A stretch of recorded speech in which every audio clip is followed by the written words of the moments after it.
دي اكلتنا اللي هنعملها مع بعض النهارده، بسيطه ومش مكلفه. ومش تحتاجي اي تكاليف فيها خالص. ولا وقتها مفيش حاجه، نص ساعه تلاقي الاكل كلها خلصت واكلت والحمد لله. بيض محمر، بيض مسلوق، بتنجان. هنعرف البيض ده اتحمر ازاي، وما تبقاش ما بصش منه حاجه، وهنعرف البيض ده برضه سلق ازاي ما بص منه حاجه. والكشري بتاعنا غامق جميل مكتره في العدس. هنعرف حطينا مقدار قد ايه. اكله جميله تدفينا في الساقعه دي. وان شاء الله باذن الله تعجبكم، وهقول لكم دلوقتي على مكوناتها كلها. بسم الله الرحمن الرحيم، والسلام عليكم ورحمه الله وبركاته. اللهم صل وسلم وبارك على سيدنا محمد وعلى اله وعلى اصحابه اجمعين تسليما كثيرا. النهارده مع بعض بقى هنعمل كشري الاصفر، مش كشري مصري زي ما عملت لكم المره اللي فاتت، لا كشري اصفر. احنا طبعا عايزين اكلات سريعه، عايزين اكلات خفيفه. اللي موديه ابنها درس، اللي جايب ابنها من الدرس، اللي مش فاضي تعمل حاجه، اللي جايه من الشغل. اكله كده سريعه وخفيفه وتكون بسرعه كده. طبعا مفيش اسهل من الكشري، هو دي اسهل اكله. احنا الكشري بتاعنا بعمله ازاي؟ هي طبيعي الناس بتجيب ربع كيلو عدس، عليه نص كيلو رز. احنا بنحب الكشري مصفر شويه، بما انه يعني اكله سهله ومش مكلفه ومش غاليه ولا حاجه. انا بحب يبقى نص كيلو عدس عليه كيلو ربع رز، عشان يبقى العدس اصفر ما يبقاش ابيض خالص. ويبقى حتى كمان طعمه بقى احلى. انا كده حطيت كوبايتين عدس، هحط كوبايتين ونص رز، عشان كده يبقى كيلو الا ربع. ماشي تمام. هقلبهم مع بعض. عايزه اقول لكم يا جماعه، ان اول ما اتجوزت، اول سنه جواز، جوزي طلب مني ان انا اعمل له كشري. رحت غسلت العدس لوحده وبعدين الرز لوحده، وكنت غاليه الميه زي ما والدتي كانت معوداني. جوزي مش كنت بشوفها، يعني مش معوداني ولا حاجه، انا كنت ما بقفش في المطبخ. رحت غاليه الميه، وكنت ادحى زيت طبعا في الاول. وبعدها غليت الميه ورحت غاسله الرز لوحده والعدس لوحده. وبعدها جيت احط الرز وبعدها احط العدس، قعدت اكلم نفسي طب ما انا بحطهم مع بعض، امال ما صلتهمش مع بعض ليه؟ لو احلى حاجه كمان سيبك من ده كله، ان انا حطيت بدل الملح رحت حاطه فلفل اسمر. كانت اكله عسل عسل عسل، وخدنا عليها جائزه نوبل من الراجل. عايز بقى يا جماعه، يعني على قد ما هو الكشري ده في اكله سهله، ما فكرش ان هي اكله سهله ولا حاجه. في ناس ممكن ما تعرفهاش، انا ما كنتش اعرفها. انا في قناتي بحاول اتكلم اللي هم مبتدئين، البنات اللي لسه صغيرين، اللي ما اتجوزوش، اللي على وش جواز، اللي ما بيحبوش يدخلوا مطبخ زي ما انا كنت بعمل. انا بندم دلوقتي على فكره يا جماعه، بس الحمد لله الحمد لله الحمد لله بقيت شاطره دلوقتي الحمد لله. بس برضو يعني خدت وقت برضو ومجهود جبار. هو الافضل حقيقي بقول لك ان التعليم كالكبر، يعني في الكبر كان نقش على الحجر. فعلا كان صعب قوي. اللهم صل على سيدنا محمد. انت تتعلمي وانت في بيت اهلك احسن، تخشي متدربه، تخشي شاطره، تخشي كل حاجه عارفاها. بدل ما يتقال لك انت ايه وانت ايه وانت ايه، ما لهاش لازمه الكلمتين دول، والاحراج والكسوف والتريقه وده عرف وده ما عرفش طبعا انت عارفه الكلام ده كله، فبلاها منه الكلام ده خالص وتلاشيه خالص. فخليك بالمضمون يا حبيبه قلبي، اتعلمي. هي اكل الكشري سهله خالص، ما كنتش انا عارفاها. لا، اتعلمي كل حاجه سهله وصعبه فرصه وانت عندي ماما. هغسل الكشري بتاعنا دلوقتي الاتنين مع بعض، مش واحد وواحد.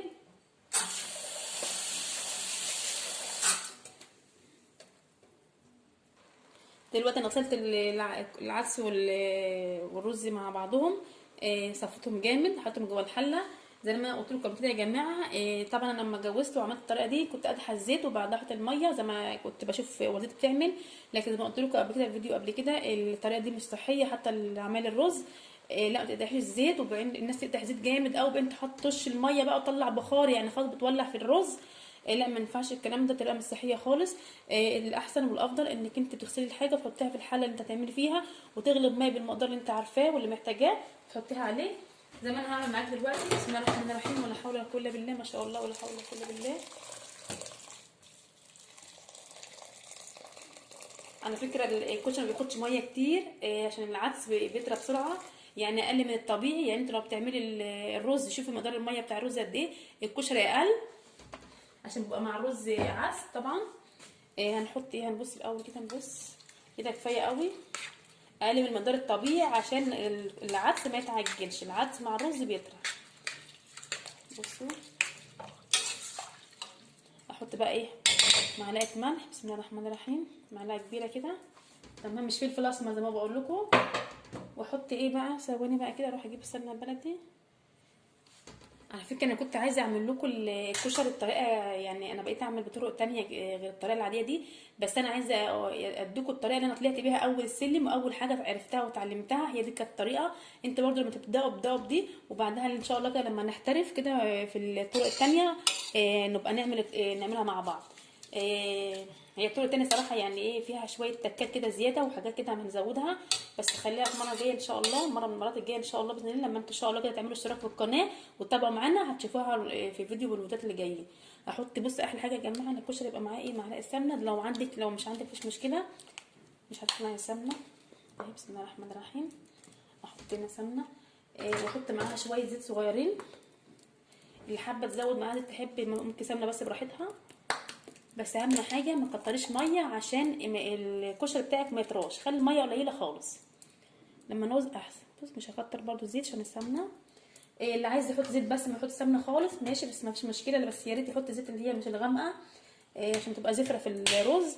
يا ريت يخلي بس زيت للفاتح ده، الزيت اللي هي النباتي الفاتح خالص، عباد شمسي كريستال حاجات من دي، المهم تكون فاتحه خالص، دي ما تبقاش زفره، دي تحطها للرز عشان ما تزفرش ريحه الرز وما تزفرش ريحه الكشري.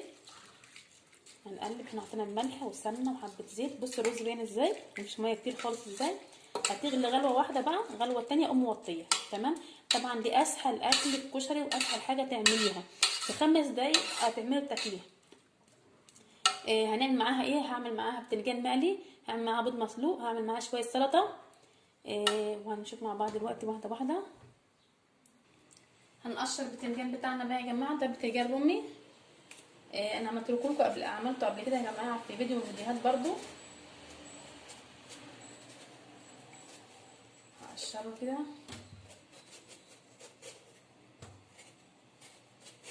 ده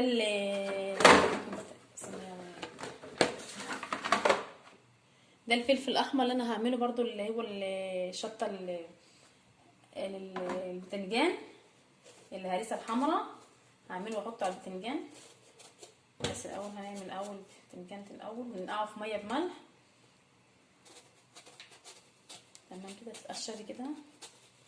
طبعا مش عايزه حد يقول لي بعرفها تقشير البتنجان معروفه الكشري، انا ما بتكلمش عن اللي عارفين يا جماعه، قلت كده في فيديوهاتي، ما بتكلمش عن الناس اللي عارفه حبايب قلبي، انا بتكلم عن المبتدئين. في ناس بالنسبه لك انت حاجه دي هايفه جدا وسهله جدا جدا، في ناس بالنسبه لهم يعني زي ما انا اتعرضت ليها برضو اول جوازي يعني اكل الكشري زي كده ما تتوقعش ان انا مش عارفاها، لا في ناس مش عارفاها عادي.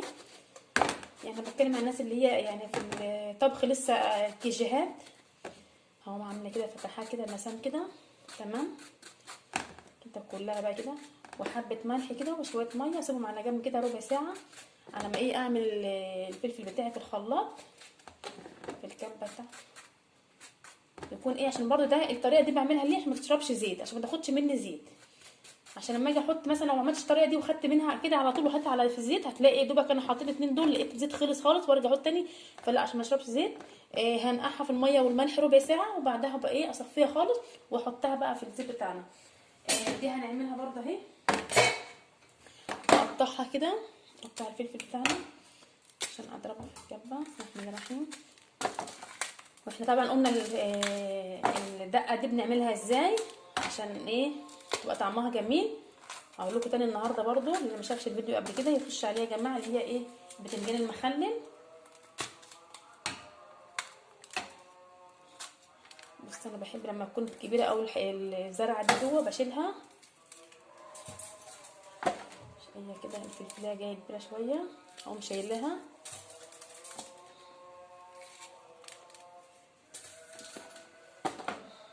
عشان برضو بقول لك الحاجات تبقى ايه شاربه كيماوي خالص ملهاش لازمه. هنبقى نشطب برضو الفلفل تاني عشان ايه نخرج منه اي بذور من دي خالص عشان نبقى في الامان. هشيلها بقى كده. لما تيجي تحصلي حتى مع الطماطم برضو بقى شيليها ما تسيبهاش، الزرعه دي اللي هي البذور بتاعت الفلفل دي زي ما قلت لك بتبقى شاربه كلها، كل الكيماوي كلها شارباها.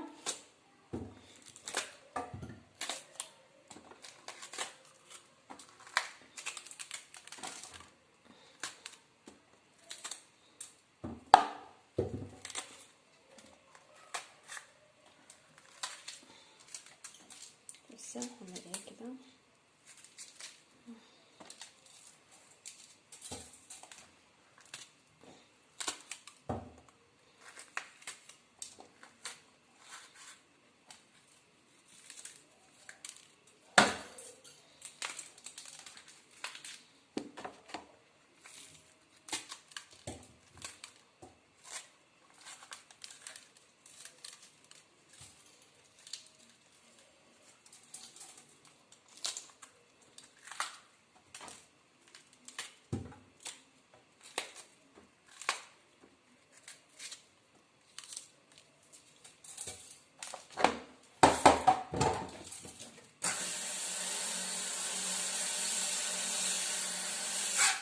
حاطين الميه مش مية.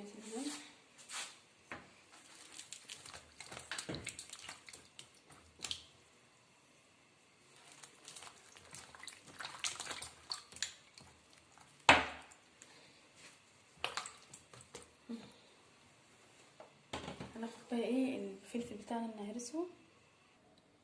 هنسلق بقى البيض بتاعنا. بس عايزه اقول لكم يا جماعه البيض ساعات بيجي فيه شويه تسخات كده، وفي ساعات بيبقى تسخات باكتر كده شويه كمان، مش عايزه عشان بس ما تقرفوش. فانا لسه يعني النهارده حتى اول مره اخد بالي ابني كان بيسلق له بيضتين، فلقيته بيسلقها كده قلت له يعني والتسخات يعني كده مش حلوه. قلت له ده انت اول مره تسلق بيض لنفسك يعني ما غسلتوش ليه؟ قال لي هو بيتغسل. قلت له امال ايه؟ اكيد حبيبي عشان اول مره يسلق فما يعرفش. فهو الطبيعي يا حبيبه قلبي ان انت تبيضها يعني هي نضيفه كل حاجه، بس برده ما يمنعش انك تشطفيها كده لما يكون فيها تسخات كمان. بصي مش تاخد منك حاجه، عشان برده لما تغلي الحاجات دي التسخات ما تنزلش في الميه والميه تخش جوه المسام البيضه جوه، فمش حلوه خالص. غسلناه كده. هو دلوقتي البيض نضيف، بس بيجي ساعات بيبقى صراحه بيبقى فيه حاجات كده كلكعه كده مش حلوه. لا اغسليها تحت الحنفيه الاول قبل ما تسلقيه. هنغطي الميه بتاعت البيض خالص. حاولي ما تخليش الحنفيه تنزل على البيض عشان ما ترققش الجدار بتاعها اللي هو الابيض ده فتقوم كسراه. يعني الافضل انك تجيبي ازازه ميه كده تقوم مفضيه الميه جوه الحله اللي انت تسلقي جواها البيض. ماشي. عشان برضو الحنفيه لما تفتحيها وتحتك مثلا تحت حله البيض كده شدة الحنفيه بتقوم كسره مش عامله شرخ للبيضه، فلما تيجي تسلقيها تلاقيها فتحت بقى طلعت الزلال وباظت خالص البيضه. فالافضل انك انت تغسليه تقومي جايبه ليها الحله تقومي حاطه الميه كده. احنا كده غطينا البيض بتاعنا. هنحط شويه ملح وسيبيه بالظبط على البوتاجاز من 9 ل 10 دقايق بالظبط. ما تعليش عليه يعني على عين متوسطه يغلي غلوه ووطي عليه. لانك انت لو عليت عليه بتخلي البيض كده يحتك ببعض جامد ويخبط مع بعض كده اكنه بيتخانق جوه الحله، وبيقوم متكسر بدري ومطلع الزول بتاعه وبايظ خالص البيض. لا عين متوسطه غلوه واحده بس كده ووطي عليه 10 دقايق واطفي عليه وخلاص على كده. برضو البيض ده يا جماعه هو اي نعم محدش يقول لي سهله، لا البيض ده برضو والله ليه تكاته برضو ان تطلع لك بيضه سليمه متقشره مش بايظه خالص ولا باظت منك ولا واحده جوه الحله وانت بتسلقيها، ولا حتى وانت تقشريها طلع مثلا القشر بالبيض بالبياض. لا ان شاء الله يطلع لك زي الفل وهوريك دلوقتي. شايفين يا جماعه البيض بتاعنا ولا حاجه متكسره ولا حاجه طالعه ولا زلال ولا اي حاجه بايظه خالص ازاي؟ لا العدد زي العدد البيض زي ما هو مفيش اي حاجه كلها سليمه خالص ازاي ما شاء الله ولا حول ولا قوه الا بالله. زي ما بقول لكم انتوا بزازه ميه كده تقوموا مكبين على البيض وقبل ما يتسلق مش تفتحي الحنفيه تحطي الحله تحت الحنفيه فالحنفيه بضغطها تقوم كسره الجدار بتاع البيض وشرخاه فتطلع الزلال ويبوظ لك الدنيا خالص. ولما تعلي بوتاجاز كمان برضو بيبوظ الدنيا بيخليه يغلي بشده جامده كده فيحتكوا ببعضهم جامد اكن يعني في خناقه كده فيكسر برضو الجدار بتاع البيضه ويطلع زلال ويبوظها. لا انت ما تعليش البوتاجاز حطيها على عين متوسطه واعمليها على وطي عليها او 3/4 تعليه بس بسيطه تغلي غلوه وارجعي وطي تاني 10 دقايق بالظبط. بصي البيض طلعت ازاي مفيش ولا بيضه بايظه خالص. هنحط الوقت الاول يا جماعه مش عايزين نكب الميه المغليه دي جوه الحوض عشان ما نأذيش نفسنا ونأذي اولادنا عشان يعني ما يتحرقش تحت الارض برضو. فانا عايزه اقول لكم الحكايه دي عشان انا كانت حصلت لي كام مشكله من الفتره اللي فاتت دي وقالوا لي انت بتجيبي ميه مغليه بتاعه المكرونه والحاجات دي كلها في الحوض بلاش لان دي عادات سيئه خالص ما بلاش نعملها. الميه المغليه بتاعه المكرونه، الميه المغليه بقيه الشاي في الكاتل، الميه المغليه بتاعه البيض، اي ميه مغليه ما تكبهاش في الحوض كده على طول. هاتي حاجه جنبك كده وكبي بصي كده فيها. تمام. وبعدين خدي بقى الميه ايه من الحنفيه. تمام. لكن ما تكبيش الميه المغليه في الحوض حبيبه قلبي عشان ما تاذيش اللي تحت الارض وهم كمان ياذوكي. لا، ربنا يحفظنا ويحفظك يا رب من اذيتهم، ويعافينا ويعافيكي من اي حاجه، من اي اذى واي شر يا رب. ويحفظ لنا بيتنا ويعيننا يا رب من اي حاجه وحشه يا رب. كده انا حاطه الميه فيه، عملته بميه ساقعه. والافضل كمان لو في ميه حلوه عشان الجو شتا اليومين دول مش حاطه ميه في التلاجة. الافضل لو في زيت ميه ساقعه ولا حاجه في التلاجة كنت حاططها، كانت تبقى جميله خالص. هنطلع البيض دلوقتي ونقشره. بسم الله الرحمن الرحيم. بصي ما شاء الله، بصي بسم الله ما شاء الله، هتقشر بكل سهوله خالص ازاي. بصي شفت حبيبتي، بألف هنا وألف صحة ليكوا يا رب.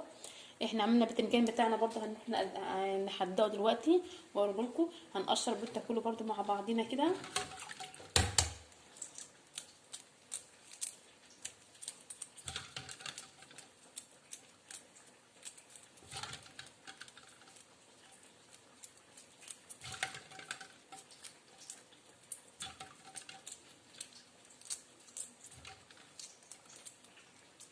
لو لقيت الميه سخنت غيريها، حطي ميه ساقعه تاني عشان برضو البيض ايه ما يلزقش.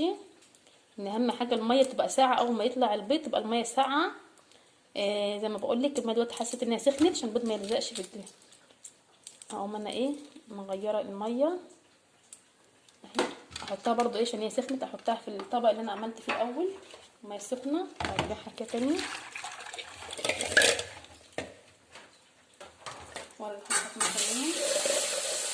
لما انت بتسقعي البيضه بعد السخونيه اللي بتاعت البوتاجاز، لما بتسقعيها من غليان سقعيه مره واحده، بتقوم عامله حاجه اسمها عزل القشره عن البيض نفسه. شوفي طلعت بالصوره دي ازاي.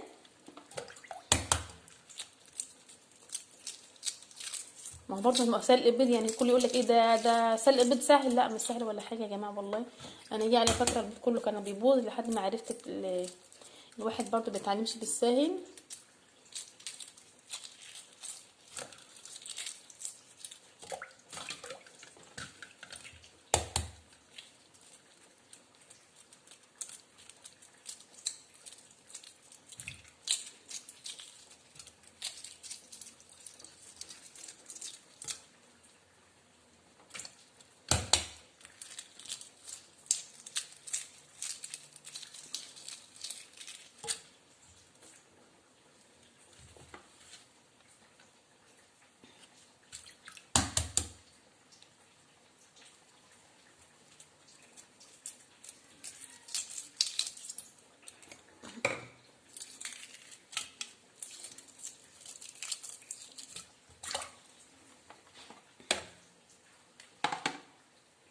انا بقى احمر يعني كام بيضه كده عشان خاطر في ناس بتحب البيض المتحمر. هوريكم بس تحميره ازاي.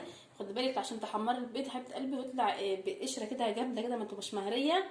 الزيت يكون مقدوح، البيض يكون ساقع ما يكون سخن، مش يكون لسه مطلعاه من الماء المغليه ومقشراه وسخن مولع نار احطه جوه زيت السخن. لا، هيتحرق السخونيه مع سخونيه البيض مع سخونيه الزيت، هتتحرق. هتحرق البيضه وفي نفس الوقت هتقشر. هنحط البيض بتاعنا زي ما قلت لكم يا جماعه. البيض لازم يكون متلج خالص، مش تحطيه في التلاجة ولا حاجه، لا. حاولي تدخليه كده عشان ما يلزقش في الزيت. الزيت يكون مقدوح والبيض يكون ساقع، ما يكونش البيض سخن عشان سخونيه الزيت مع سخونيه البيضه هتلاقي البيضه لزقت في الطاسه وباظت. تمام. هدحرجها هنا كده بس عشان متلحقش تاخد الزيت. هعمل لها كده زيت من كل ناحيه عشان خاطر ما تتحرقش، والزيت بتاعنا يكون مقدور. تمام.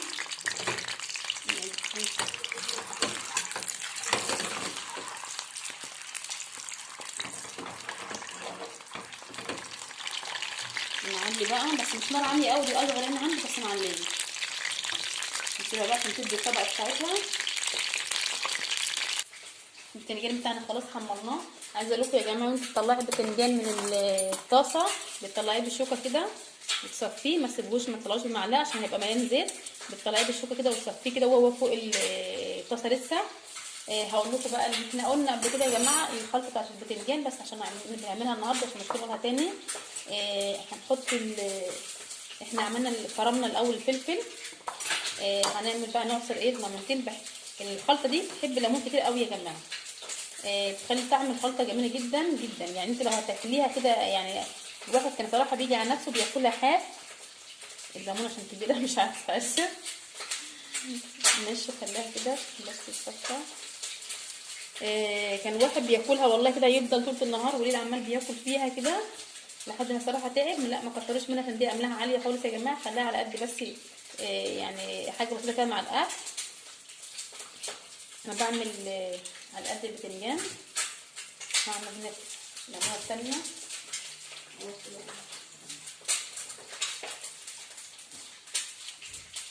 ادي ليمونه كبيره.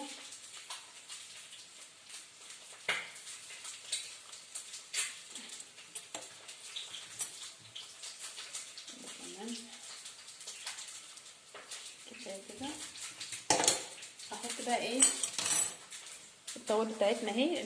الخلطه بتاعتنا معلقه بابريكا، على معلقه كبيره مليانه ملح، على معلقه كبيره مليانه ليمون.